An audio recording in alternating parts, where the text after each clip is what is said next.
So good morning everyone. Today we are going to start with our last chapter of term 2, grade 10th, that is globalization. We are studying our economics and term 1 में हमने chapter 1, chapter 2 कर चुके और money and credit भी हमारा done है and now we are going to proceed for our last chapter, that is globalization. Okay? So let's start. First of all, globalization का मतलब क्या होता है? It refers to the process of rapid integration or interconnection between the countries.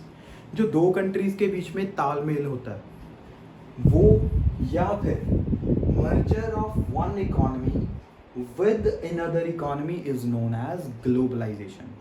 मतलब जैसे कि यहाँ पे मैंने एग्जांपल दी हुई है इंडिया और यूएसए. जब इंडिया वालों ने अपने गुड्स यूएसए में बेचे और जब हम यूएसए से कुछ प्रोडक्ट्स इंडिया लेके आए, ठीक है, मान लो हमारे इंडिया में जैसे कुर्ता पजामा बहुत फेमस है, ठीक है, तो वो जो हमने अपने कुर्ता पजामा यूएसए में जाके बेचे, तो अगर हम जैसे ही हमारी गुड्स किसी और कंट्री में गई, ठीक है, साथ साथ हमारी कंट्री का कल्चर भी गया. सिमिलरली जब हम बाहर से इंपोर्टेड जीन्स, इंपोर्टेड ट्राउजर्स अपने इंडिया लेके आए, इसका मतलब वो वेस्टर्न कल्चर का पार्ट है, साथ साथ उनका कल्चर भी अडॉप्ट किया, ठीक है. So goods and services exchange करने के साथ साथ जब हम किसी और कंट्री के कल्चर को भी अडॉप्ट करते हैं, उसको हम बोलते हैं ग्लोबलाइजेशन. ओके, सो ये आपके लिए सेकंड डेफिनेशन बेस्ट रहेगी समझने के लिए. लेकिन अगर आपको पेपर में पूछा जाए एग्जामिनेशन पॉइंट ऑफ व्यू से ग्लोबलाइजेशन क्या होती है, तो ये फर्स्ट डेफिनेशन. ओके, नीचे ये मैंने आपको एग्जांपल बता दी. इंडिया अगर यूएसए में गुड्स बेचेगा तो गुड्स के साथ साथ कल्चर भी बेचेगा, ठीक है ना. अब आज के टाइम में हम इंडिया में जीन्स पहनते हैं, ठीक है ना, अच्छा ट्राउजर्स का यूज़ करते हैं, टी शर्ट्स का यूज़ करते हैं. ये सब कुछ किसकी देन है? ग्लोबलाइजेशन की. अगर ग्लोबलाइजेशन ना होती तो क्या आज हम एसी का यूज़ कर पाते? ग्लोबलाइजेशन अगर ना होती तो क्या आज हम लैपटॉप्स का यूज़ कर पाते? अपने अपडेटेड एडवांस मोबाइल फ़ोन्स का यूज़ कर पाते? अगर ग्लोबलाइजेशन ना होती तो हम अपनी एडवांस्ड टेक्नोलॉजी का बेनिफिट भी नहीं उठा पाते. तो आज के टाइम पे हम जो फ़ैन, एसी, लैपटॉप, जितने भी हम अपनी सहूलियत के लिए जो हम अपनी गुड्स एंड सर्विसेज यूज़ करते हैं, वो सभी हमें कब से मिली हैं? ड्यू टू ग्लोबलाइजेशन, ठीक है. अब देखो, हमारा फर्स्ट टॉपिक है प्रोडक्शन अक्रॉस द कंट्रीज, ठीक है. मतलब कि एक कंट्री अलग अलग कंट्रीज़ में प्रोडक्शन कैसे कर सकती है, ठीक है. जैसे कि मान लो कि भाई इंडिया वालों का जो कल्चर था, जो पंजाबी कल्चर था, वो यूएसए में इतना ज़्यादा ट्रेंडिंग हुआ, ठीक है ना, कि भाई बार बार गुड्स इंडिया से मंगवाने की बजाय यूएसए ने खुद की ही एक फैक्ट्री ओपन कर ली. सिमिलरली हम बाहर से बार बार जीन्स मंगवाने की बजाय हमने खुद ही इंडिया में जीन्स बनाने की फैक्ट्री ओपन कर ली, जिसको हम बोलते हैं एक्सर्ट इन्फ्लुएंस. जब एक कंट्री का इम्पैक्ट दूसरी कंट्री के ऊपर इतना ज़्यादा है कि भाई हम उस कंट्री के कल्चर को अडॉप्ट किए बिना रह ही नहीं सकते, ठीक है.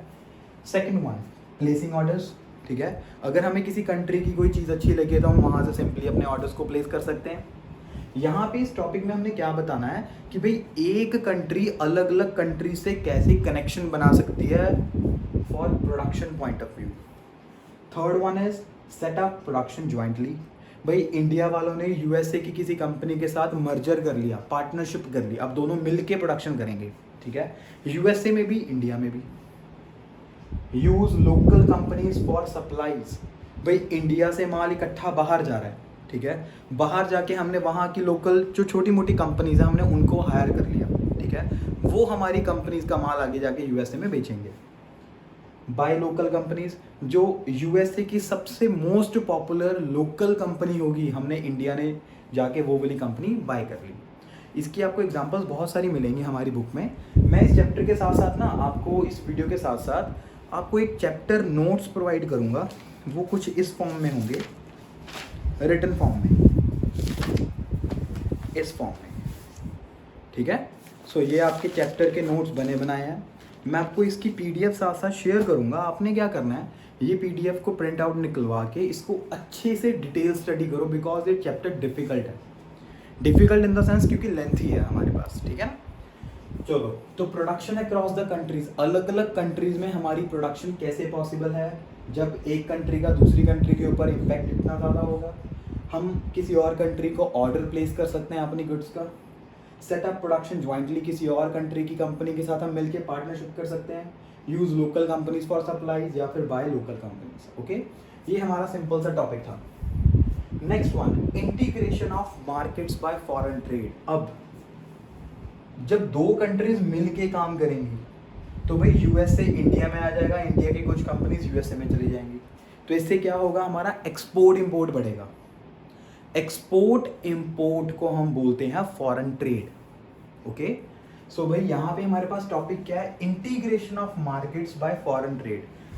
दो कंट्रीज की कंपनीज इकट्ठी मिलके कैसे काम करेंगी। ठीक है, यहाँ पे मैं आपको एक छोटी सी एग्जांपल बताता हूँ, आपकी एनसीईआरटी में भी है, जैसे कि फोर्ड मोटर्स, नाम सभी जानते हैं, फोर्ड के ट्रैक्टर्स आते हैं, फोर्ड एंडेवर बहुत फेमस है ना। तो भाई ये एक यूएसए बेस्ड कंपनी है जो अपना बिजनेस नियर अबाउट 26 कंट्रीज में करती है।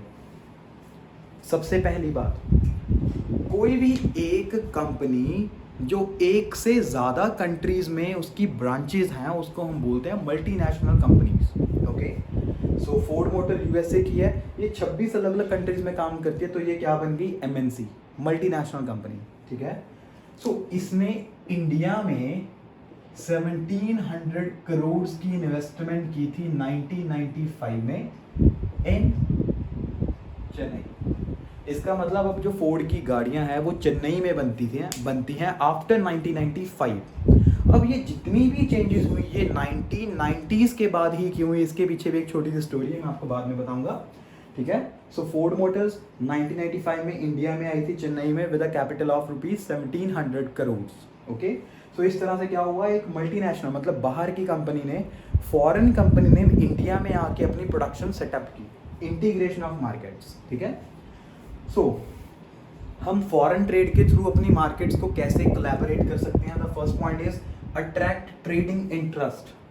सामने वाली कंट्री को इस अकॉर्डिंग इम्पैक्ट करो ताकि वो आपकी तरह गुड्स बनाने के लिए मजबूर हो जाए।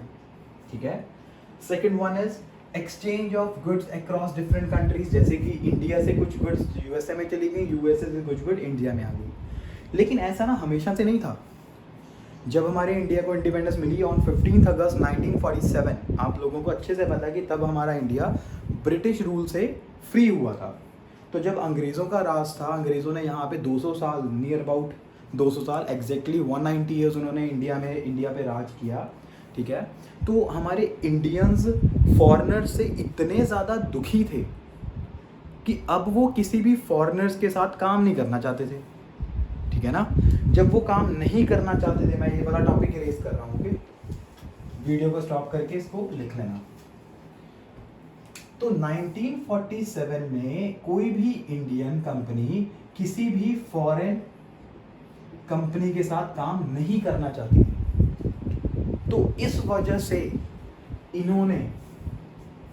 इंडिया ने कुछ ट्रेड बैरियर्स लगाए। अब ये ट्रेड बैरियर्स क्या होते हैं, ये मैं आपको एक केस स्टडी बता रहा हूँ आपकी एनसीईआरटी में से ही। ठीक है ना, ट्रेड बैरियर्स क्या होते हैं, इन्होंने 1947 में कुछ ट्रेड बैरियर्स लगाए। ये ट्रेड बैरियर्स लगे 1947 से लेके 1991 तक। अब इसके पीछे की स्टोरी सुनना बहुत इंटरेस्टिंग है, आपके एक दो टॉपिक्स अच्छे से कवर हो जाएंगे। ठीक है, सो जब 1947 में इंडिया हर एक फॉरेन कंट्री से परेशान हो चुका था, तब वो अपने आप ही खुद सेल्फ डिपेंडेंट बनना चाहता था। तो उन्होंने क्या किया, जैसे कि कोई इंडिया, ये इंडिया है हमारे पास, इंडिया का एक बंदा था ए प्रोड्यूसर, जो गुड ये प्रोड्यूस कर रहा है वो मार्केट में बेचता है 100 रुपीज़ की। सिमिलरली एक चाइना का बंदा जब इंडिया में आके यही प्रोडक्ट बेचेगा तो वो पड़ेगा 60 रुपीज़ में, क्योंकि हमें पता है चाइनीज़ गुड हमेशा सस्ती होती है। ठीक है ना, इसके पीछे भी रीज़न आएगा। सो अब अगर बाहर वाला पर्सन इंडिया में आके गुड्स बेचेगा तो इंडिया की जो डोमेस्टिक मार्केट है वो ख़राब हो जाएगी। इंडिया के सारे कस्टमर्स इस पर्सन के पास चले जाएंगे, इस शॉपकीपर के पास। ठीक है, तो इस बंदे को हमने इंडिया में सेटल्ड नहीं करना, इस वजह से ट्रेड बैरियर्स की इंट्रोडक्शन हुई। ट्रेड बैरियर्स का मतलब टैक्स एंड टैरिफ। ठीक है। काम ना करने के लिए हम जो रुकावटें पैदा करते हैं उसको हम बोलते हैं trade barriers. Okay, so trade barrier हमारे इंडिया में सिर्फ एक ही था, टैक्स एंड टैरिफ।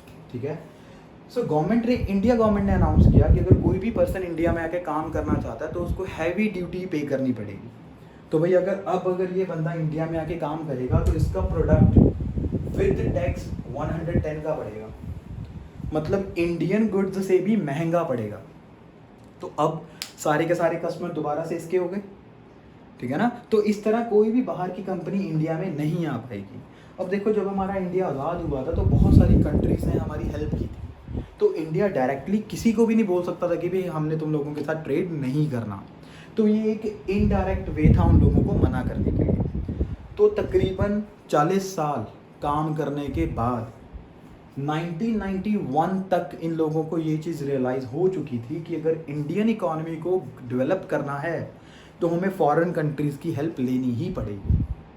ठीक है, तो 1991 में हमारे पास एक पॉलिसी बनी जिसको हम बोलते हैं न्यू इकोनॉमिक पॉलिसी। ठीक है ना, ये हमारे पास पॉलिसी इंट्रोड्यूस हुई जिसमें हमने ग्लोबलाइजेशन का ट्रेंड स्टार्ट किया। ग्लोबलाइजेशन, उसके बाद इसके 3 कंपोनेंट्स थे, इसके LPG, liberalisation, privatisation and globalisation. Liberalisation का मतलब था जो हमने ट्रेड बैरियर्स लगाए थे अब उसको रिमूव किया। Removal of a trade barrier is known as liberalisation. Privatisation का मतलब 1991 से पहले हर एक डिपार्टमेंट गवर्नमेंट के अंडर होता था, उसके बाद गवर्नमेंट ने अपने कुछ डिपार्टमेंट्स को डिस्पोज ऑफ किया in the hands of a private individuals. ठीक है, फिर आई ग्लोबलाइजेशन, हमने एक कंट्री को दूसरी कंट्री के साथ मर्ज करना स्टार्ट किया। ठीक है, अब वो मर्जर कैसे बने ये उसके बारे में है। तो आपको पहले मैंने बता दिया कि पहले क्या ट्रेंड होता था, ट्रेड बैरियर्स क्या है, और ट्रेड बैरियर्स को जब हमने रिमूव किया वो कब किया, 1991 में। Removal of a trade barrier is known as liberalisation. ये इंपॉर्टेंट कंसेप्ट है आपके, ठीक है, लिबरलाइजेशन। अब भाई या तो हम अपनी exchange of goods across different countries, third आएगा कंपटीशन अमंग प्रोड्यूसर्स। भाई अगर बाहर वाला कोई बंदा, चाइना वाला बंदा इंडिया में आके गुड्स बेचेगा तो ये तो एक सिंपल तरह की गुड्स बेच रहा था, इसने वही गुड को डिजाइन में आके बेच दिया। ठीक है ना, तो भाई कंपटीशन बढ़ना शुरू हुआ। जैसे कि बॉल पेन्स के कितनी ही वैरायटीज आती हैं बॉल पेन्स की, ठीक है, अलग अलग कंपनीज के आते हैं, सेलो के भी आता है, फ्लेयर का भी आता है, रेनॉल्ट का भी है, पार्कर का भी है, ठीक है ना, लग्जर्ट का भी आता है। तो ये क्या है हमारे पास, कंपटीशन अमंग प्रोड्यूसर्स। उसके बाद expansion of choices for buyers. पहले तो सिर्फ इंडिया में एक ही बंदा था, अब चाइना से भी आ गया, यूएसए से भी एक बंदा आ गया, ठीक है, फ्रांस, इससे भी एक बंदा आ गया। तो अब क्या हो गया, पहले सिर्फ एक ही सेलर था, अब हमारे पास इंडिया में 4 सेलर हो गए। तो भाई जो बायर्स हैं उनके पास चॉइसेस फॉर बायर्स एक्सपैंड हुई, उनके पास वैरायटी आ गई उनके पास प्रोडक्ट्स की, they can make choices for their products. Easy availability of goods and services across the nation. जो गुड हमारे यहाँ मिल रही है, जैसे कि आईफोन, एप्पल का फ़ोन इंडिया में भी मिलता है, बाहर हर एक कंट्री में मिलेगा। क्यों? Because of globalisation trend. Okay, creates opportunity for producers to reach beyond the domestic market. अब अगर बाहर वाला बंदा कोई इंडिया में आ रहा है तो भाई ये बंदा भी तो बाहर जा सकता है। तो इस तरह हमारे इंडिया के प्रोड्यूसर्स को एक अपॉर्चुनिटी मिली जो कि अपनी गुड्स को बाहर दूसरे देशों में जाके भी बेच सकते हैं। ठीक है, next one, reduction of prices of goods and services because of competition. अब यहाँ पे एक चीज़ मैं आपको बताता हूँ, हमारे पास मार्केट में मेरे पास एक ऐसा प्रोडक्ट है जो कि मेरे अलावा और कोई बना ही नहीं सकता पूरी दुनिया में, तो उसका प्राइस क्या होगा, हाई। ठीक है ना, अगर मेरे प्रोडक्ट का कोई सब्सिट्यूट अवेलेबल नहीं है तो मैं उसको हायर प्राइजेस पे मार्केट में बेचूंगा क्योंकि मेरी मोनोपोली है। लेकिन अगर मेरी तरह का सिमिलर प्रोडक्ट मार्केट में आ गया, किसी और बंदे ने वही प्रोडक्ट मैन्युफैक्चर करना शुरू कर दिया, तो मजबूरन मेरे को अपना प्राइस कम करना पड़ेगा to increase my sales. Okay, so competition के कारण यहाँ पे प्राइसेस भी कम होंगे। ओके है ना, सो ये हमारे पास था ग्लोबलाइजेशन की स्टार्टिंग। ओके, सो अभी हम नेक्स्ट टॉपिक भी करेंगे, ठीक है, तो just have a look upon it.